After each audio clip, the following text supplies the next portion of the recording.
नाजरीन, नई दिल्ली, मुंबई और कलकत्ता समेत भारत के बड़े शहरों में आज की रात कोई आम रात नहीं। अंधेरा सिर्फ आसमान पर नहीं बल्कि जमीन पर भी उतर आया है। लाइटें बुझा दी गई हैं, बाजारों में हू का आलम है और मुल्क भर में एक अजीब सा सन्नाटा छाया हुआ है। भारतीय ज़राए इब्लाग ने खामोशी इख्तियार कर रखी है, लेकिन सोशल मीडिया पर हर लम्हा एक नया हंगामा बर्पा हो रहा है। आज भारत के उफक पर बारूद की बू महसूस की जा सकती है। आसमान पर स्याह बादल नहीं बल्कि जंग के खौफ के बादल छाए हुए हैं। हवाएं सर्द हो गई हैं और फिजा में एक अजीब बोझ है। भारतीय इंटेलिजेंस ने रात के अंधेरे में कौम को वो खबर दी है जिसने पूरे मुल्क को लर्जाक कर रख दिया। पाकिस्तान आज रात किसी भी लम्हे भारत पर जवाबी हमला कर सकता है। आज अचानक एक ऐसा वाकया पेश आया जिसने पूरे भारत को झंझोड़ कर रख दिया। भारतीय लीग IPL का मैच अचानक बंद कर दिया गया। स्टेडियम की रोशनियां बुझा दी गयी। शायकीन को बगैर ऐलान के बाहर निकाल दिया गया और लम्हों में हंसता खेलता मैदान खौफ के कब्रिस्तान में बदल गया। बताया गया है कि मुंबई के वानखेड़े स्टेडियम में हजारों तमाशाई अपने पसंदीदा खिलाड़ियों को देखने आए थे। मैच जोरों पर था। अचानक स्टेडियम की स्क्रीन पर एक पैगाम नमूदार होता है। सिक्योरिटी वजूहात की बिना पर मैच फौरी तौर पर रोक दिया गया है। बराहे करम नज़्मो ज़ब्त से बाहर निकलें। फिर क्या था? स्टेडियम की रोशनियां बुझ गईं। पुलिस ने फौरन तमाशाइयों को बाहर निकालना शुरू कर दिया। कुछ चीखें, कुछ भगदड़ और इसके बाद एक गहरी खामोशी। ये खामोशी सिर्फ स्टेडियम की नहीं बल्कि पूरे भारत के दिल की थी। एक गोरी जो IPL देखने के लिए ऑस्ट्रेलिया से भारत आई थी की एक वीडियो सोशल मीडिया पर गर्दिश कर रही है। इसने कपकपाती आवाज में कहा, यहाँ कुछ बहुत ज्यादा खौफनाक हो रहा है। हमें कहा जा रहा है कि पाकिस्तान किसी भी वक्त मिसाइल हमला कर सकता है। स्टेडियम की लाइटें बंद कर दी गई हैं और हर कोई भाग रहा है। भारतीय एयरपोर्ट्स पर गैर मुल्कियों का हुजूम है। सफारत खाने इमरजेंसी अलर्ट्स जारी कर चुके हैं। रात 9 बजते ही एक के बाद एक शहर अंधेरे में डूब गया। नई दिल्ली, मुंबई, बेंगलोर, चंडीगढ़, जयपुर, अहमदाबाद सब में मुकम्मल ब्लैकआउट। फौजी कानवाए सड़कों पर रवादवा है, लेकिन रोशनियों के बगैर सन्नाटे में लिपटे शहरियों को हुक्म दिया गया है कि खिड़कियों पे पर्दे गिरा दें, रोशनी ना करें और घरों से ना निकलें। ज़राए के मुताबिक पाकिस्तानी अस्करी क़यादत ने फैसला किया है कि गुज़श्ता 2 दिनों में भारत की जानिब से किए गए हमलों का जवाब भरपूर कुव्वत से दिया जाए। इन हमलों में पाकिस्तान के कई इलाकों पर मिसाइल और ड्रोन हमले शामिल थे, जिनमें फौजी और शहरी इमलाक को नुकसान पहुंचा। रिपोर्ट्स में कहा जा रहा है कि पाकिस्तान की फौज रात किसी भी पहर भारत के फौजी, फिजाई और रेडार मराकिज को निशाना बना सकती है। ये कोई सर्जिकल स्ट्राइक नहीं बल्कि एक मुकम्मल और हमागीर हमला होगा। कलकत्ता में एक बुजुर्ग दुकानदार ने वीडियो पैगाम में कहा है कि मैंने 1971 की जंग देखी है, लेकिन ऐसा सन्नाटा कभी नहीं देखा। हर कोई घर में बंद है, जैसे क़यामत आने वाली हो। हैदराबाद में लोग पनाहगाहों की तलाश में हैं। चंडीगढ़ में स्कूल, कॉलेजेस, दफातर कल तक बंद कर दिए गए हैं। दुकानें खाली, ATMs पर लाइनें और पेट्रोल पंप्स पर लंबी कतारें, जैसे कोई तूफान आने वाला हो। लोग एक दूसरे को महफूज रहने की दुआएं दे रहे हैं। कुछ जगहों पर अफवाहें गर्दिश कर रही हैं कि पाकिस्तान ने पहले ही कुछ अहदाफ लॉक कर लिए हैं और हमला किसी भी लम्हे हो सकता है। नई दिल्ली में मामूल की हलचल मफकूद है। न ऑटो रिक्शे, न चाय के खोखे, न रेस्तोरां की रोशनी, सब बंद है। मुंबई की मशहूर मेरियन ड्राइव, जहां आम तौर पर नौजवान मौज मस्ती करते नजर आते हैं, आज सुनसान है। कलकत्ता में दुकानदारों ने अपनी दुकानों पर बड़े बड़े ताले डाल दिए हैं और लोग अपने घरों में छुपे बैठे हैं। भारतीय फौज को हाई अलर्ट कर दिया गया है। एयरफोर्स बेसिस पर सरगर्मियां तेज हो गई हैं और कई लड़ाका तैयारों को मुमकिन हमले के लिए तैयार रखा गया है। लेकिन सच तो ये है कि खुद भारत का दिल कांप रहा है, क्योंकि ये हमला रिवायती नहीं बल्कि तारीखी करार दिया जा रहा है। एक ऐसा हमला जो भारत की नींदें हमेशा के लिए हराम कर सकता है। यूं भारत में खौफ के साए फैले हुए हैं और तमाम गैर मुल्की तेजी से भारत छोड़ रहे हैं। गोरी की वो वीडियो जो रात के सोशल मीडिया पर वायरल हुई, जिसका चेहरा जर्द और आंखें खौफजदा हैं, पूरी दुनिया में भारत के लिए खफगी की वजह बन गई है। वो रूहानी आवाज में कहती है, हमें कहा जा रहा है कि पाकिस्तान की तरफ से मिसाइल हमले हो सकते हैं। यहाँ हर तरफ खौफ है। हम फौरन वतन वापस जाना चाहते हैं। आइए देखते हैं।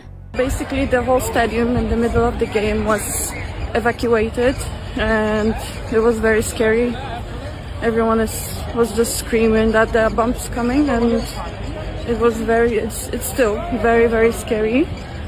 And we want to really go out of that, mashallah. नाज़रीन, आपने देखा कि भारत में किस कदर खौफ फैला हुआ है। कई दिनों से भारत अपनी अस्करी ताकत का गुरूर लिए पाकिस्तान की हुदूद में मुसलसल कार्रवाइयां करता चला आ रहा था। उसके जंगी जुनून का ये सफर न सिर्फ पाकिस्तानी सरहदों की खिलाफ वर्जी पर मबनी था बल्कि आलमी कवानीन की सरीहन पामाली भी। लेकिन भारत को एक बात पर कामिल यकीन था कि पाकिस्तान आलमी दबाव और सफारती मजबूरियों के सबब खामोश रहेगा। इसी एतमाद ने भारतीय अस्करी और सियासी क़यादत को अंधा कर दिया। नई दिल्ली में बैठकर जब ये सोचा जा रहा था कि पाकिस्तान सिर्फ अक़वाम मुत्तहिदा में फरियाद करेगा या चंद जवाबी बयानात पर इक्तिफा करेगा, तब वो एक उनसर को मुकम्मल तौर पर नजरअंदाज कर बैठे, और वो है पाकिस्तानी अवाम। पाकिस्तान के हर शहर, हर गली, हर कुचे में एक ही आवाज गूंज रही थी, अब बस बहुत हो चुका, जवाबी वार दो, खामोशी गद्दारी है। सोशल मीडिया पर ट्रेंड्स, जवाबी वार के नारे और शोहदा के लवाहकीन का सबर टूटता एहतजाज समेत हर तरफ एक आतिशें फिशां उबल रहा था। कौम का मुतालिबा था कि जवाब दिया जाए, और ऐसा जवाब जो भारत को हमेशा याद रहे। हुकूमत जो आलमी बरादरी के दबाव में खामोशी इख्तियार किए हुए थी, बिलाखिर इस अवामी तूफान के आगे झुक गई। वजीर आजम, आर्मी चीफ, DGISI और DGMO के दरमियान एक हंगामी मुलाकात हुई। फैसला हो गया, अब खामोशी का वक्त गुजर चुका है। अफवाज पाकिस्तान के तर्जुमान ने आज शाम एक हंगामी प्रेस कॉन्फ्रेंस की। सियासी प्रेस कॉन्फ्रेंस के बरक्स इस बार वो वाकई अवामी एतमाद का इजहार कर रहे थे। उनके लहजे में गरज, आंखों में अज़्म और अल्फाज में बिजली थी। उनका कहना था, पाकिस्तान अब खामोश नहीं रहेगा। हमारी सरहदों पर हमला दरअसल हमारे वकार पर हमला है। हमने फैसला कर लिया है, और जब हम हमला करेंगे तो न सिर्फ भारत बल्कि पूरी दुनिया ये नजारा देखेगी। ये अल्फाज किसी सियासी बयान से ज्यादा एक ऐलाने जंग थे। रावलपिंडी जनरल हेडक्वार्टर्स में रात गए तक अस्करी सरगर्मियां उरूज पर हैं। लड़ाका तैयारी ईंधन बढ़ चुके, मिसाइल सिस्टम्स लॉक हो चुके और स्पेशल फोर्सेज अपनी पोजीशंस पर पहुंच चुकी हैं। जराये के मुताबिक पाकिस्तान ने भारत के कम से कम 7 बड़े शहरों को हाई प्रायोरिटी हदफ में शामिल कर लिया है, जिनमें नई दिल्ली जो सियासी असाब का मरकज है पहला निशाना है। मुंबई जैसी माशी शारक दूसरा निशाना है। पठानकोट और जोधपुर जैसे फौजी बेसिस भी निशाने पे हैं। अहमदाबाद और चंडीगढ़ जैसे कमांड एंड कंट्रोल सेंटर्स भी अहदाफ हैं। श्रीनगर जोग्राफियाई अलामत की वजह से पाकिस्तानी फोर्सेज के नरगे में होगा। पाकिस्तानी मिसाइल फोर्स खास तौर पर गौरी, शाहीन अलर्ट पर हैं। कई रिपोर्टें बता रही हैं कि पाकिस्तानी आबदूजें भी बहरा हिंद की जानी पेशकदमी कर चुकी हैं। भारतीय मीडिया अब हजियानी कैफियत में है। एक लम्हा दावे, दूसरे लम्हा दुहाइयां। इंडियन फौज हाई अलर्ट पर है, लेकिन अवामी खौफ बढ़ता जा रहा है। हर तरफ सवाल गूंज रहा है, क्या आज रात पाकिस्तान हमला करेगा? उधर अक़वाम मुत्तहिदा, चीन, रूस और अमेरिका ने दोनों ममालिक से तहम्मुल की अपील की है, मगर सब जानते हैं पाकिस्तान के लिए अब ये मसला सिर्फ दिफा का नहीं, इज्जत नफ्स का है। पाकिस्तान ने एक बार फिर साबित कर दिया है कि खामोशी कमजोरी नहीं होती बल्कि हिकमत होती है, और जब वो बोलता है तो दुनिया सिर्फ सुनती नहीं, लरसती है। आज की रात शायद एक नई तारीख रकम होने जा रही है, एक तारीख जो आग और आसमानी गरज में लिखी जाएगी। ये कोई आम रात नहीं, ये वो रात है जब दुनिया की सबसे जदीद इंटेलिजेंस एजेंसियां एक ही फाइल पर नजरें जमाए बैठी हैं, और वो है पाकिस्तान की जवाबी ज़र्ब की फाइल। आलमी एजेंसियां MI6, FSB, CIA और MSS समेत दुनिया की तमाम बड़ी खुफिया एजेंसियों के सिस्टम्स पर अलार्म्स बज चुके हैं। पाकिस्तान की मुसल्लह अफवाज मुकम्मल जंगी तैयारी की हालत में है। सैटेलाइट तस्वीर, रेडार एनालिसिस और इंटरसेप्टेड कम्युनिकेशंस ये वाज़ेह कर चुकी हैं कि आज की रात पाकिस्तान भारत पर एक फैसला कुन, तबाहकुन और निशान ज़दा हमला करने जा रहा है। आज शाम वजीर आजम Pakistan, chief of army staff, DGISI और खारजा उमूर के माहिरीन की एक फैसला कुन मीटिंग हुई। चंद घंटे बाद DGISPR ने मुख्तसर मगर जोरदार प्रेस ब्रीफिंग दी। हम पर जो वार किया गया उसका हिसाब होगा। हमारी सरहदों पर हमला हमारी गैरत पर हमला है। पाकिस्तान की मुसल्लह अफवाज तैयार है। पाकिस्तान की मजबूरी ये नहीं कि वो जंग चाहता है, बल्कि ये है कि अगर आज भी खामोशी इख्तियार की गई तो भारत की जारहियत को जवाज और शय मिल जाएगी। सफारती हलकों में ये जुमला गूंज रहा है, पाकिस्तान सिर्फ अपनी बका के लिए जवाबी वार कर रहा है। अगर वो ना करे तो कल इसका वजूद सवालिया निशान बन जाएगा। आज की रात सिर्फ बारूद की नहीं, तारीख की रात है। पाकिस्तान ने फैसला कर लिया है। कौम, क़यादत, अफवाज सब एक पेज पर हैं। अब की बार जवाब फकत बयान से नहीं, धमाके से दिया जाएगा। दुनिया सांस रोके बैठी है, भारत सहम चुका है और पाकिस्तान अपनी गैरत की कसम खा चुका है। Thanks for watching. Allah Hafiz.